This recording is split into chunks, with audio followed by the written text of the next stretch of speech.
My name is Claire, and I was 29 years old when I finally understood that what my mother had been doing wasn't help. It was control. For years, she told me the same thing whenever money came up. We're just using your credit for now. It's easier this way. Family helps family. At the time, it sounded reasonable. I was young. I had decent credit. I was still living at home, trying to save money, trying to be a good daughter. My mom handled all the household bills, and I trusted her completely. So when she asked to open a credit card in my name, I didn't argue. She said it was for groceries, for emergencies, for building my credit. She promised she'd pay it off every month. I believed her. Then one card became two. Then two became temporary solutions. Statements came in, and she told me not to worry about them. She'd already handled it. If I saw a balance, she said it was normal. Credit cards always looked worse before they got better. I didn't question it, because questioning my mother felt like betrayal. I was working full-time, handing over money every month without really looking at where it went. I told myself I was contributing, that this was what responsible adults did. What I didn't realize was how quickly my name stopped feeling like mine. It was on credit cards I didn't use, on accounts I didn't control, on debt I didn't understand. And every time I asked a question, my mom had an answer ready. Stop worrying. You don't understand how this works. Trust me. So I did, for years, until the bills stopped making sense, and my name was the only one on all of them. What scares me now isn't how fast it happened. It's how normal it felt while it was happening. After the first credit card, nothing dramatic changed. There was no sudden crisis, no moment where alarms went off in my head. Life just continued, slightly adjusted. My mom handled the bills like she always had. I worked, came home tired, handed over money, and trusted that she knew what she was doing. Every month, I gave her a portion of my paycheck. She called it helping out. I called it being responsible. If a statement came in my name, she'd take it from the mailbox before I could open it. When I asked about balances, she'd sigh and say I was stressing myself out over numbers that didn't matter. Credit is fluid, she said once. It goes up and down. That's normal. I didn't know enough to argue. And honestly, I didn't want to. Arguing with my mother had never ended well. She took questions personally, like curiosity was an accusation, so I stopped asking. Then a second card appeared. She told me it was to spread things out, so nothing looked maxed. That sounded smart. She said lenders liked that. She said she was doing me a favor. I nodded and signed where she pointed. Soon, my name was on more than just credit cards. Utility accounts, a phone plan, subscriptions I didn't recognize. Each one had an explanation ready. It's cheaper bundled this way. They require a name with good credit. It's temporary. Temporary became years. I started noticing that whenever money came in, it disappeared quickly. I told myself that was adulthood. Rent, groceries, bills. Everything added up. If I felt anxious, my mom told me that meant I didn't understand how hard life really was. You think this is easy? She snapped once. You have no idea how much I manage. That shut me up. What I didn't realize was that my role had quietly shifted. I wasn't just contributing anymore. I was underwriting her lifestyle. My income wasn't supporting the household. It was propping it up. But the setup was clever. I never saw everything at once. I saw pieces. One bill here, one payment there. Enough confusion to keep me dependent on her explanations.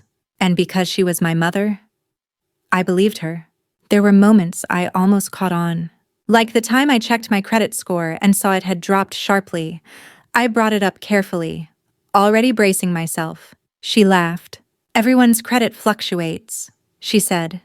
You're being dramatic. Another time, I saw a charge for something I'd never buy. When I asked, she told me I must have forgotten. You're always tired, she said. You don't remember half the things you do. I started doubting myself. That's the part people don't understand. Financial control doesn't look like theft at first. It looks like trust, like family, like someone older and louder telling you they know better. I kept telling myself things would even out, that once things were more stable, she'd start paying things down, that one day, my finances would feel like mine again. But stability never came.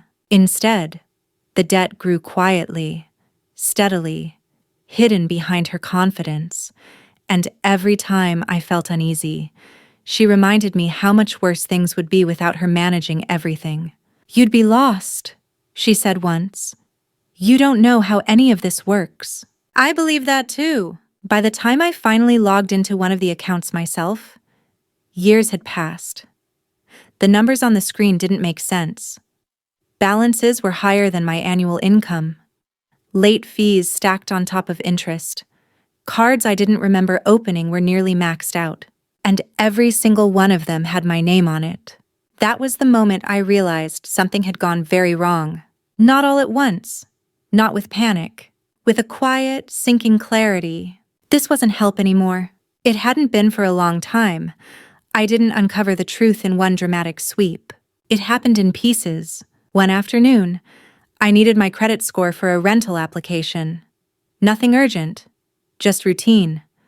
I logged in, expecting to see something average, manageable. What I saw instead made my stomach drop. The number was far lower than it should have been.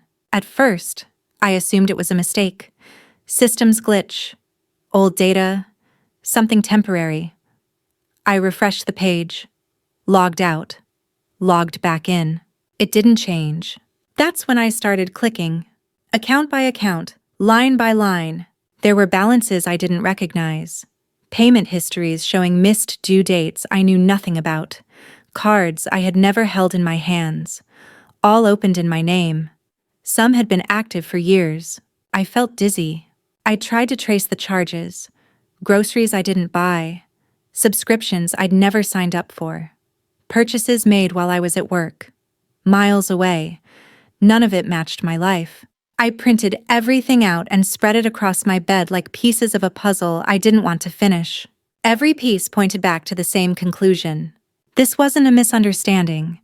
It wasn't poor communication. It was a system. That night, I brought the papers to my mom. I didn't accuse her. I didn't raise my voice. I asked simple questions. Why is there a card I don't recognize? Why are there late payments on an account I didn't know existed? Why is my name on all of this? She didn't look surprised. She looked annoyed. She sighed heavily, like I had interrupted something important. "You're overreacting," she said. "This is normal adult stuff." I pointed to one statement.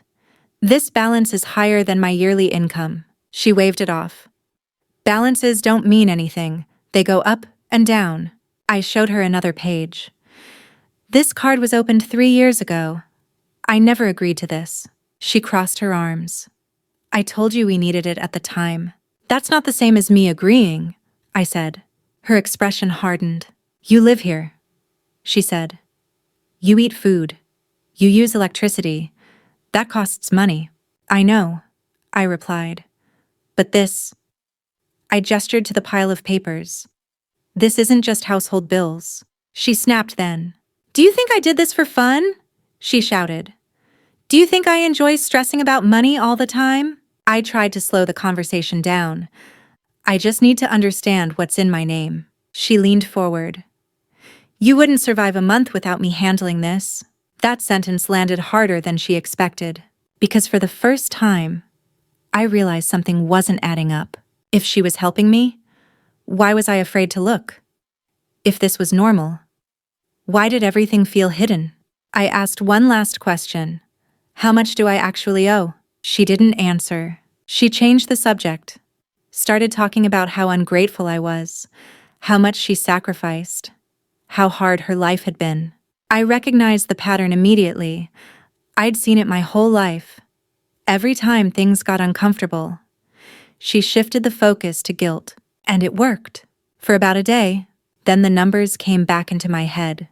The late fees, the interest, the reality that my financial future was being destroyed quietly, without my consent. I stayed up that night, reading everything again, learning terms I should have known years earlier, seeing clearly, finally, how deep it went. This wasn't a few bad months. This was years of damage, and the scariest part wasn't the debt. It was the realization that the person who caused it was the same person who had taught me to trust her above anyone else. I didn't sleep much. By morning, one thought was louder than all the others. If I didn't stop this now, it would never stop. And for the first time in my life, I understood that the next conversation wouldn't be a question. It would be a confrontation. The confrontation didn't happen the way I imagined. There was no dramatic buildup, no shouting right away. It started quietly, in the kitchen, on a regular evening when nothing else was going on. I waited until my mom was sitting down. I placed the printed statements on the table between us, neat, organized, impossible to ignore. "We need to talk," I said. She glanced at the papers and immediately frowned. "What is all this?" "My accounts," I replied. "All of them. The ones in my name." She leaned back in her chair, already irritated. "Why are you digging through that stuff?" "Because my credit is destroyed," I said. "And I didn't do this." That's when her tone changed. She didn't deny it. She didn't pretend she didn't know what I was talking about. She crossed her arms and looked at me like I had personally offended her. "I've been keeping this house running for years," she said. "Someone had to—" "I understand bills," I said carefully. "But you opened credit cards without telling me. You missed payments. You used my name." Her voice rose instantly. "So now you're accusing me? I'm asking you to take responsibility." That was the wrong word. Her chair scraped loudly against the floor as she stood up. "You have no idea what responsibility is," she snapped. "You think money just appears?" "I never said that," I replied. "I said this isn't okay." She started pacing. "I fed you. I housed you. I paid for everything when you were younger. And now you're standing there acting like a victim?" The conversation was slipping. Fast. I could feel it. The familiar shift where logic disappeared and emotion took over. "This isn't about the past," I said. "This is about my future." She laughed, sharp and humorless. "Your future? You wouldn't have one without me?" I pointed to one of the statements. "This account is maxed out. There are late fees every month." I didn't even know it existed. She turned on me then, eyes blazing. "You want to talk about bills?" she shouted. "Then pay your own bills." The words hung in the air. For a moment, neither of us moved. I stared at her, stunned. Not because she was angry, but because she had finally said it out loud. After years of using my name, my credit, my income, she was telling me to handle it myself. I took a breath. "That's exactly what I'm trying to do." She scoffed. "Don't act like you're suddenly independent. You live under my roof, and you live on my credit," I said quietly. Her face changed. She stepped closer. "Watch your mouth." I didn't raise my voice. "You screamed at me to pay my own bills. I'm telling you I will. But that means you stop using my name." She shook her head, laughing again. "You can't just pull out, everything's connected." "That's not my problem anymore," I said. The silence that followed was thick and unfamiliar. She looked at me like she was seeing me for the first time, not as a daughter she could control, but as someone stepping out of reach. "You're being selfish," she said finally. "After everything I've done." I gathered the papers slowly. My hands were shaking, but my voice wasn't. "What you've done is put me in debt I didn't agree to," I said, "and I'm done pretending that's love." She turned away from me then, muttering under her breath. I didn't wait for another insult. I didn't wait for permission. I went to my room and closed the door. That night, I didn't cry. I sat on my bed and made a list. Accounts to close, names to remove, a place to stay. For the first time, the fear was mixed with something else. Clarity. she had screamed. Pay your own bills. I intended to do exactly that. And once I did, everything else would change. I didn't leave in the middle of the night. I left carefully. The morning after the fight, my mom acted like nothing had happened. She moved around the house loudly, slamming cabinets just enough to make a point. She didn't apologize. She didn't bring it up. That silence was familiar.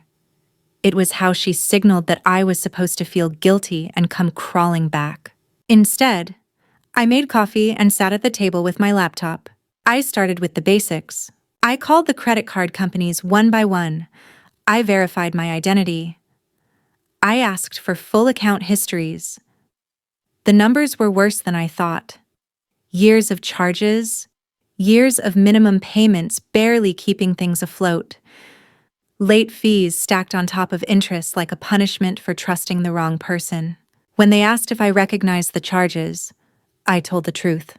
No. When they asked if anyone else had access to the accounts, I told the truth again. Yes, my mother. The tone on the other end of the line shifted every time. They explained my options, fraud reports, account freezes, removing authorized users, closing cards entirely. None of it was quick. None of it was easy. But for the first time, the decisions were mine. By noon, I had frozen my credit. By the afternoon, I had removed my name from everything I legally could. Utilities, subscriptions, phone plans. Anything tied to my identity was being cut loose. Each confirmation email felt unreal, like I was dismantling a life I hadn't realized wasn't mine. My mom noticed by evening. The internet's acting weird, she called from the living room. I didn't answer. An hour later, she knocked on my door. Hard. What did you do? I opened it just enough to look at her. I paid my own bills. She stared at me, confused. The utilities are under your name. They were, I said. Not anymore. Her face flushed. You can't just do that. I can, I replied. They're mine. She accused me of sabotaging her, of being cruel, of abandoning her when she needed me most. The words came fast and sharp, like they always did when she felt control slipping. I listened. Then I closed the door. That night, I packed. Not everything. Just what mattered. Clothes, documents, my laptop, the printed statements that had started all of this. I texted a friend who had already said I could stay if I needed to. She replied immediately. Come now. I left before midnight. No announcement, no goodbye speech, just the quiet click of the door closing behind me. The next morning, my phone exploded with messages. Why isn't the electricity working? Did you seriously shut everything off? This is your fault. I didn't respond, because for the first time, it wasn't. I had done exactly what she told me to do. I paid my own bills, and by doing that, I stopped paying hers. What followed wasn't dramatic. It was inconvenient. Which was worse. Services didn't come back on right away. Late notices appeared. She had to make calls she'd avoided for years. She had to explain things without my name as a shield. The house went dark before anything else changed. And sitting on a borrowed couch, in a quiet room that felt safer than my childhood home ever had, I realized something that hit me harder than the debt. My name had been keeping the lights on. Not love, not family, me. Taking it back didn't make me cruel. It made me free. The silence after I left was louder than any fight we'd ever had. For the first few days, my mom kept calling. Sometimes she sounded angry, sometimes confused, sometimes strangely calm, like she thought this was a phase I'd grow out of if she just waited long enough. I didn't answer. I was busy dealing with the fallout of years of damage, credit bureaus, fraud affidavits, payment plans, long calls where I had to explain, again and again, that the accounts were in my name. But the spending wasn't mine. Each conversation drained me, but it also grounded me. For the first time, I wasn't being talked over. I wasn't being told I didn't understand. The system wasn't kind, but it was clear, and clarity mattered. Meanwhile, the reality I'd stepped away from started to crack. The first thing that went was the internet, then the phone line. Utilities followed in pieces, not all at once. Inconvenient enough to be annoying, disruptive enough to force action. My mom left voicemails blaming me. "You did this on purpose. You're trying to punish me. I can't believe you'd do this to your own mother." I listened to one, then I stopped. Because none of it was true. I hadn't punished her. I hadn't sabotaged anything. I had simply removed myself from a system that depended on my silence to function. And without that silence, it collapsed. What hurt most wasn't her anger. It was her confusion. She genuinely didn't understand how everything had fallen apart so quickly. In her mind, the money had always been there. The cards always worked. The bills always got paid. She never questioned why. She didn't see me as the source, just the tool. I learned that through the messages she left when panic started to replace rage. "Can you just help this once? I just need a little time. We'll figure it out." Those were the same phrases she'd used on me for years. But this time, I didn't answer. Because a little time had cost me my credit, my peace, and years of my future. Living on my friend's couch wasn't easy. I felt embarrassed explaining why I was there, ashamed of how long it had taken me to see what was happening, angry at myself for trusting someone who'd taught me to trust her. But there was also relief. No mail addressed to me that I didn't understand, no accounts I couldn't access, no fear of opening an envelope. I could breathe. One evening, my phone buzzed with a message that said simply, "The power company says I owe months of back payments." I stared at it for a long time. That was when it hit me fully. The lights didn't go out because I left. They went out because my name did. My mom had built her life around access. Access to my credit, my income, my compliance. When that access disappeared, there was nothing underneath to hold things up. I didn't feel satisfaction. I felt sad. Sad that it had come to this. Sad that she'd rather blame me than face what she'd done. Sad that the only way to stop being used was to walk away completely. But I didn't go back, because walking back in would have meant turning the lights on again, with my future as the switch. And I was finally done paying for darkness that wasn't mine to fix. Things didn't magically get better after that. They got quieter. The chaos stayed on my mom's side of the door. And for the first time, it didn't follow me. No more daily explosions. No more accusations shouted down the hallway. Just distance. And the space to finally see my life clearly. I moved out of my friend's place after a few weeks. I found a small room I could afford. Nothing fancy. A mattress on the floor at first. Secondhand furniture. Bills that were finally mine. And only mine. Paying them felt different. Hard, but honest. Every payment I made went exactly where I expected it to go. No surprises. No hidden damage. No fear that opening an app would reveal something I didn't agree to. Rebuilding my credit was slow. Embarrassingly slow. I had to explain the situation more times than I can count. Some people believed me. Some didn't. Systems don't care about family dynamics. They care about documentation. So I documented everything. And little by little, things improved. My mom tried reaching out again after the reality fully settled in. Not to apologize. Not to admit what she'd done. But to ask if I was ready to talk like an adult. I knew what that meant. It meant going back to pretending nothing had happened. Going back to being quiet. Going back to being useful. I didn't respond. Not out of anger.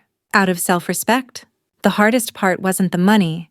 It was mourning the version of my mother I thought I had. The one who protected me. The one who wouldn't use my name as a shield and my future as collateral. That grief didn't hit all at once. It came in waves. Random moments. A memory. A smell. A habit I had to unlearn. But it passed. And in its place came something steadier. Peace. I learned that boundaries don't have to be loud to be powerful. You don't have to scream. You don't have to threaten. Sometimes the strongest boundary is simply stepping out of the system that hurts you. The lights going out wasn't revenge. It was exposure. It showed the truth clearly, without words. That the stability my mom claimed to manage had been resting on my shoulders all along, and once I stopped holding it up, it collapsed under its own weight. I didn't feel proud. I felt free. Free to build something that didn't require silence. Free to have a name that belonged to me again. Free to pay my own bills, without paying for someone else's lies. Some people will say I abandoned my family. I say I stopped abandoning myself. And that was the moment my life actually started feeling like my own.